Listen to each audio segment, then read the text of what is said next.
Bom dia, camaradas. Um abraço muito especial a todas e a todos os delegados a esta convenção, também aos convidados de partidos e organizações estrangeiras que assistem a estes trabalhos. Há 2 anos atrás, tomámos decisões difíceis e chegamos hoje aqui para fazer uma apreciação sobre o caminho que o Bloco de Esquerda percorreu, do qual vos presto contas e responsabilidade. O Bloco de Esquerda é hoje um partido maior, bastante maior. É também um movimento com mais influência e isso resulta de muito trabalho político, de muito esforço, de muita dedicação, feito por todos os setores e por toda a intervenção social do Bloco de Esquerda. E permitam-me que destaque aqueles e aquelas que organizam o Bloco em cada concelho, centenas de autarcas que são pioneiros da nossa intervenção, organizadores da luta social, sindicalistas, jovens, estudantes. Foi também durante este período que, pela primeira vez, o Bloco de Esquerda passou a estar representado em todos os parlamentos no país. Na Madeira, como já estava, nos Açores, como passou a estar, no Parlamento Europeu, onde triplicou a sua representação, e quer dizer uma palavra sobre esse trabalho desta intervenção. Porque os nossos deputados e deputada estiveram com a mesma energia nos palcos principais da Revolução Árabe, da Revolução Democrática, que trouxe o vento da mudança em países que sofriam regimes autoritários e opressivos, por acaso, de partidos da Internacional Socialista na Tunísia e no Egito, e estiveram também com esse grande vento de mudança que chegou ao Iémen, à Líbia, à Arábia Saudita, a todos os países em que a democracia irrompe no mundo árabe. Estiveram da mesma forma, ainda esta semana, na Islândia, onde deram força àquele movimento que rejeita os pactos e as imposições do Fundo Monetário Internacional. E vejam só, foi por 2 vezes maioritário na população islandesa. Por 2 vezes maioritário na população islandesa. E estivemos representados na Assembleia da República, com a maior bancada da história do Bloco de Esquerda.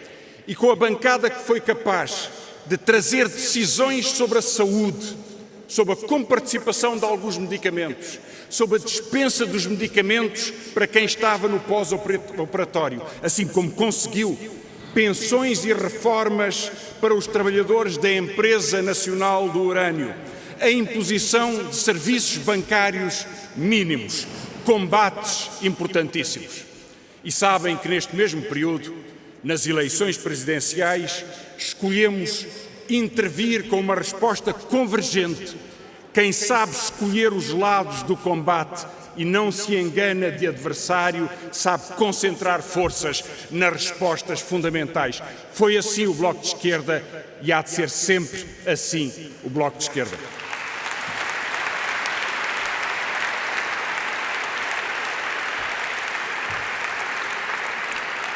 Trouxemos clareza, trabalho e dedicação. Há 2 anos atrás, escolhemos ir às eleições com um programa que nos dizia o seguinte: o Bloco de Esquerda tem um compromisso. Este é um programa para um governo que responda à urgência da crise social, a política socialista para Portugal. Assim foi e assim temos continuado a ser. A urgência da resposta. Um governo que intervém no combate contra a crise social. Isso chama-se a política socialista para Portugal. É o que hoje reivindicamos, um governo de esquerda para a política socialista para responder às dificuldades do país. E quero por isso falar-vos deste trabalho, dedicação e esforço. E sei que muitos militantes são os mais exigentes e os mais insatisfeitos perante a organização que eles e elas constroem. São quem faz o Bloco, a única força na esquerda que quer ao mesmo tempo ser capaz do maior dos diálogos, juntar para compromissos em respostas, ter sempre a sua palavra, ter lealdade ao povo e ter o esforço imenso de que nunca nos cansamos de construir um programa que responde às dificuldades do país. É também um movimento, este nosso Bloco de Esquerda, profundamente ancorado, e quer ser mais ainda, nos diálogos que fazem os movimentos sociais. A persistência e a unidade na relação com outros que pensam de outra forma, que têm outra experiência, outra forma de vida, outra forma de intervenção, é o que dá corpo à ideia de que todos juntos transformamos a esquerda e respondemos às dificuldades do país. Foi assim na greve geral. Todos juntos. Os que fazem o país defendem o país. Os que fazem a economia defendem a economia. Pelo emprego e contra a precariedade. Nas grandes fábricas, em tantas grandes fábricas em que o Bloco de Esquerda foi decisivo para a greve geral. Nas ruas da greve geral, afirmando a força política desse grande movimento de unidade dos trabalhadores. Mas se foi assim na greve geral, em persistência e unidade com tantos outros, foi também assim no dia 12 de março, em que um povo se levantou contra a precariedade, com tantas vozes diferentes, entre os quais nos contamos com todo o gosto e com todo o empenho unitário.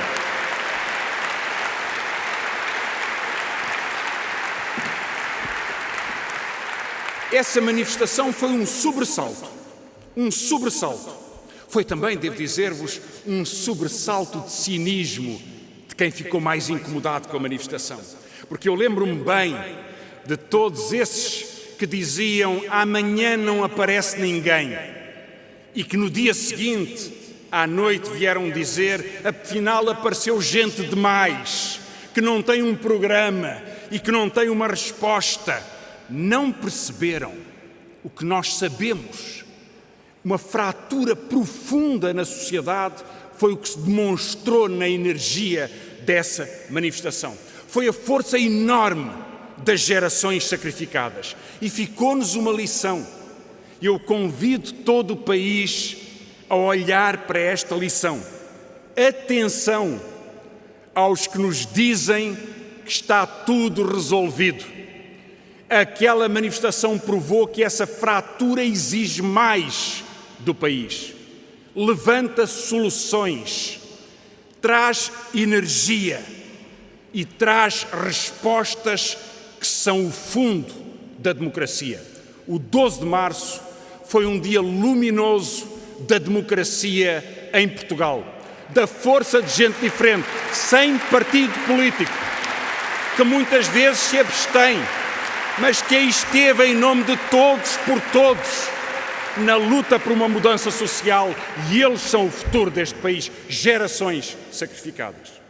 Eu sei que se interpretou dessa semana, e em particular da moção de censura que o Bloco de Esquerda apresentou, que o aspecto mais importante da moção de censura tinha sido o manobrismo do Primeiro-Ministro, que se esgueirou na Assembleia da República escondendo, dizendo que estava tudo bem, para esconder que no dia seguinte ia apresentar o PEC 4 que desencadeou a crise política.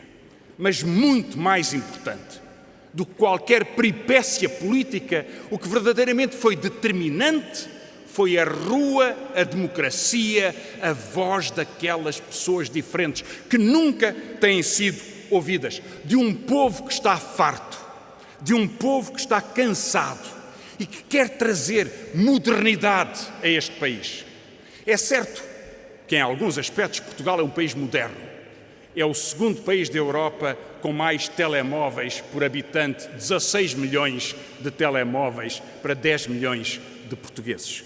Mas tem também, e bem sabemos o que isso custa às pessoas, 2 milhões de jovens precários, mais 2 milhões de pobres, mais 700 mil desempregados. E isso faz uma grande maioria da população que trabalha, que tem o direito de exigir que se modernize a modernidade. E esse é o programa para uma esquerda de confiança.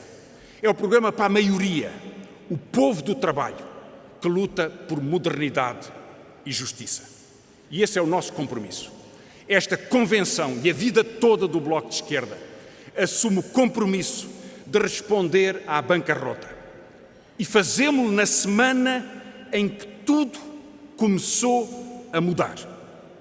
Faz hoje um mês, como sabem, dia 7 de abril, que o Primeiro-Ministro entregou em Bruxelas a carta de pedido de intervenção do Fundo Monetário Internacional e do Banco Central Europeu.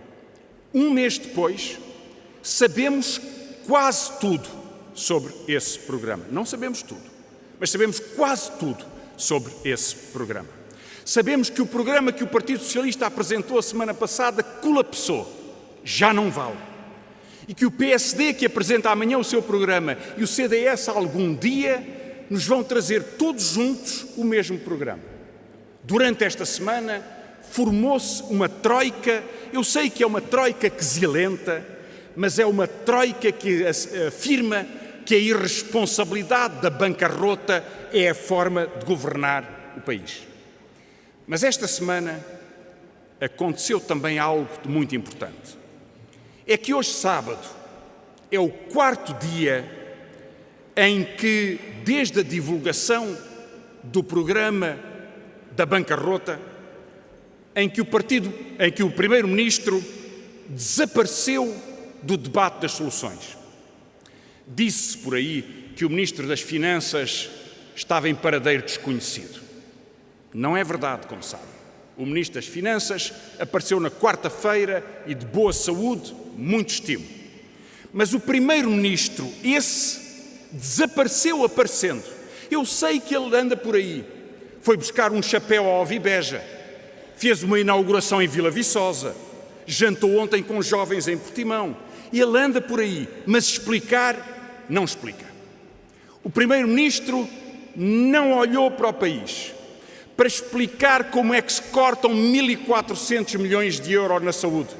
Ouviram alguma explicação? Ouviram o Primeiro-Ministro dizer que hospitais é que vai fechar, ou que centros de saúde é que vai fechar, ou quanto é que vai aumentar as taxas de acesso à saúde? Não ouviram, não explica. Ouviram o Primeiro-Ministro dizer como é que vai cortar 560 milhões de euros na educação? Não ouviram, ele não explica.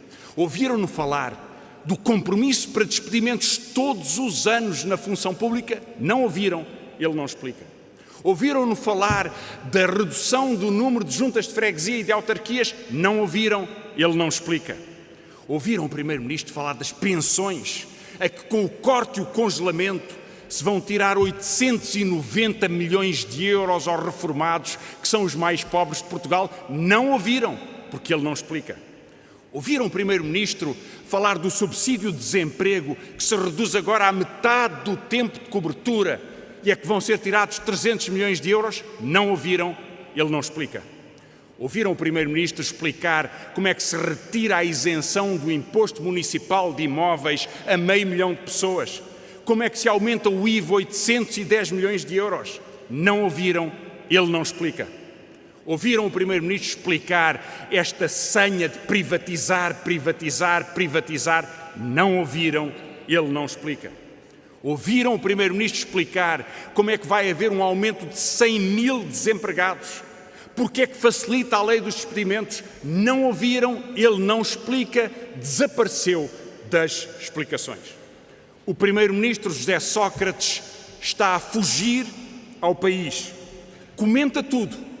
Comenta os comentários, comenta as sondagens, comenta as opiniões, mas explicar as soluções para o país que vão ser impostas para 3 anos de vigência, não explica, foge ao país.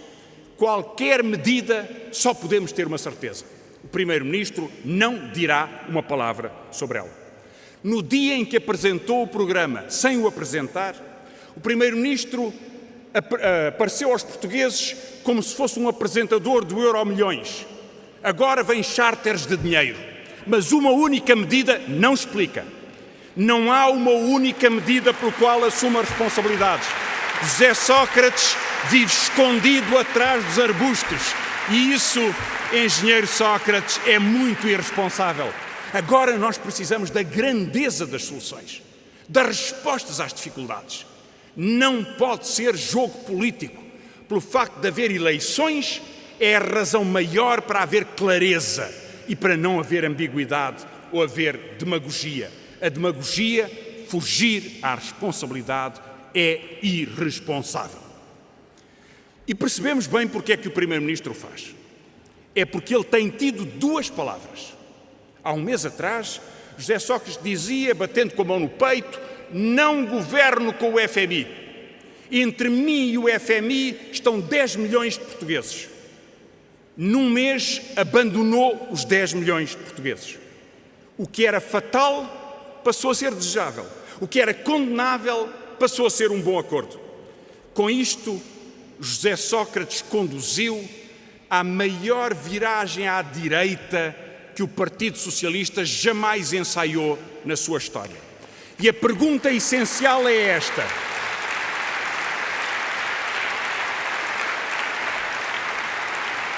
E a pergunta essencial a que tantos portugueses, a começar por tantos que votaram no Partido Socialista, hoje fazem é esta. O que é que a privatização dos Correios tem a ver com a crise da dívida quando ela retira recursos ao Estado e piora os serviços públicos? O que é que o despedimento simplex e mais barato tem afinal a ver com a crise da dívida? O que é que financiar a banca com 6 vezes o valor que se enterrou no BPN tem a ver com a crise da dívida?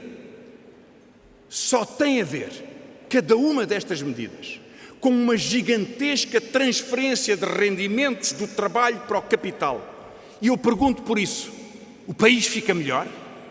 Se as linhas, os caminhos de ferro das grandes cidades forem privatizadas, o país fica melhor ou o orçamento fica pior? Se a eletricidade ficar mais cara, o país fica melhor ou as pessoas ficam pior? Se houver mais desemprego, o país fica melhor? A crise da dívida fica melhor ou as pessoas ficam pior? A dívida é mais pequena por alguma destas medidas que empobrece o trabalho e destrói a vida das pessoas? José Sócrates pede o voto para atingir o coração do Estado Social. E é em nome do Estado Social que este Bloco de Esquerda se levanta. É uma aventura atacar os mais pobres. É uma aventura irresponsável atacar os mais pobres, prejudicar os desempregados.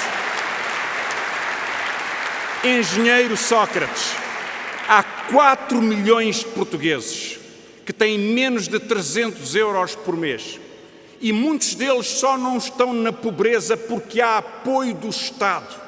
Mas é aqui que o FMI, o Banco Central, José Sócrates, Passos Coelho e Paulo Portas querem cortar. No Estado Social, que é a diferença entre viver e sobreviver, que é a proteção mínima das pessoas e que, por isso, para nós, para a esquerda, para quem se preocupa, para quem se empenha, para quem quer justiça, é toda a diferença entre um país indecente que não queremos e uma economia decente que respeita as pessoas. E é assim o Bloco de Esquerda.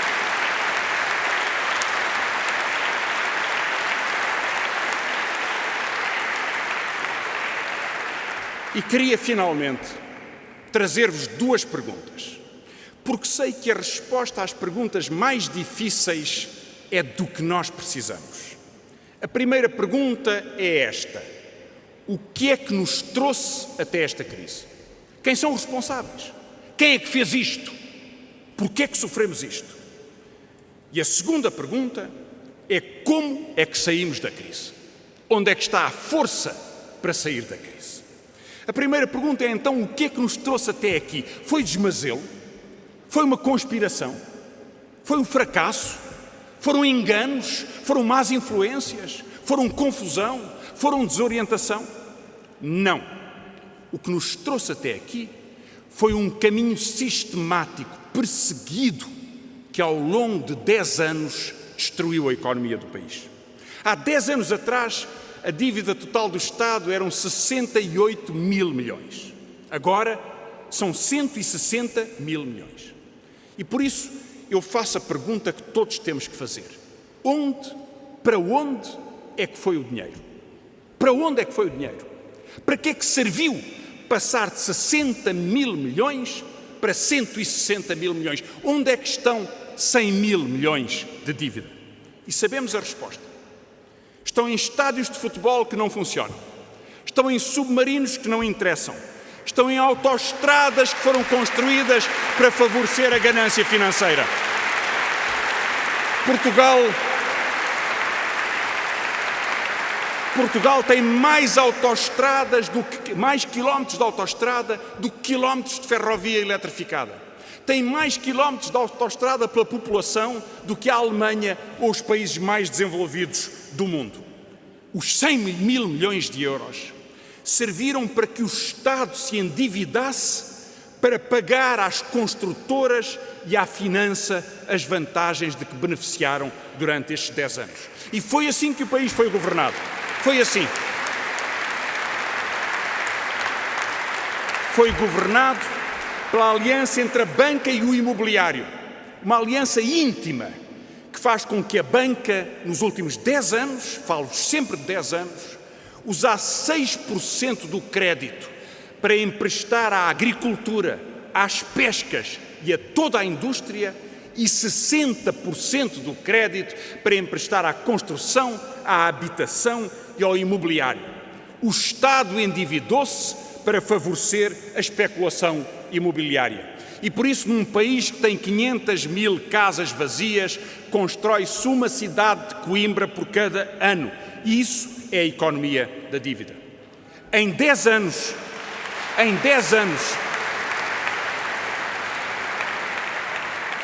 o Estado endividou-se para a construção e para a especulação imobiliária e em 10 anos o país endividou-se para as importações. Importar sem produzir fez que dos 10 anos, 3 anos totais do produto total de todos os portugueses fosse totalmente dedicado a importar o que não se produz. Cria dívida a não produção, o que prova que o desemprego do trabalho cria dívida e é o problema da dívida. Mas nestes 10 anos, as 20 maiores empresas do país distribuíram 20 mil milhões de euros em dividendos, ao mesmo tempo que se endividavam, criando uma dívida gigantesca de 36 mil milhões de euros. Perceberam bem? O país endividou-se para que as empresas pagassem dividendos quando o investimento era reduzido em mais de um quarto. O país paga dividendos e a economia desaparece. O maior banco privado português usa 80% dos seus lucros para pagar dividendos e só paga 10% de taxa de IRC. O dinheiro onde é que ele está? Pois está aqui. Está no desperdício, está nos dividendos, está nos juros, está onde se perde investimento, está em importações excessivas em relação à economia do país. E uma economia do endividamento não tem investimento, perde os seus recursos, multiplica o desemprego e por isso Portugal teve a pior estagnação económica durante 10 anos na zona euro. E sim, senhor, a pergunta verdadeira é: para onde é que foi o dinheiro? O dinheiro foi para uma classe ociosa, agarrada ao Estado, paredes meias com a política, a impor as suas opções para esta grande aliança entre a construção e a finança. E é por isso que eu quero dizer: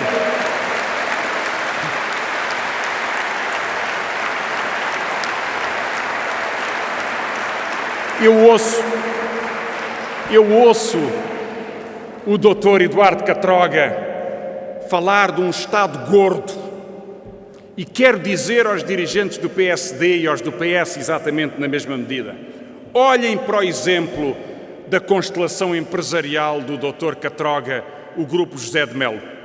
O Grupo José de Melo é o maior titular das parcerias público-privado nos hospitais públicos entregues à iniciativa privada e nas autoestradas do país.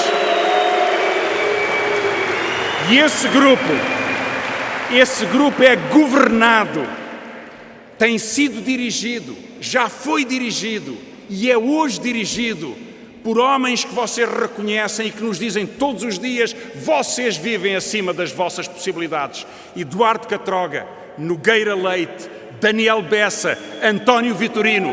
É o governo sombra do Estado gordo. O Estado gordo é o favorecimento. São empresas que não querem concorrência. É a finança que não aceita competição, mas quer estar instalada no Orçamento de Estado a viver destas vantagens e das benesses que a parceria entre a política e o privado, entre os governos e os interesses económicos, durante 10 anos levou à ruína da economia do país, ao despesismo sem sentido. E é por isso que o pacote da Troika recupera, insiste e persiste nesta solução. Eles querem garantir o pagamento de todas as vantagens. O empréstimo, como sabem, é de 78 mil milhões de euros. 54 mil milhões de euros destinam-se a assegurar o repagamento a credores, finança nacional e internacional. E 12 mil milhões são logo dirigidos para a banca portuguesa. Ou seja, de 78, 66 mil milhões são usados não para resolver qualquer problema, mas simplesmente para pagar o rolamento de uma dívida que se alimenta do despesismo, da incapacidade de produzir, do desemprego, da injustiça, da diferença social, da desagregação da economia. Esta economia teve quase tudo, tem perdido tudo. E por isso é que não aceitamos a irresponsabilidade do engenheiro Sócrates e dos seus parceiros da Troika, Passos Coelho e Paulo Portas, que olham para o país, se dirigem para o país e nos querem impor um acordo de bancarrota. Vou-vos dar um único exemplo. O caso de uma reformada, a quem esta Troika impõe o congelamento da pensão. Em 2011 já está congelada. Em 2012 vai ser congelada. Em 2013 vai ser congelada.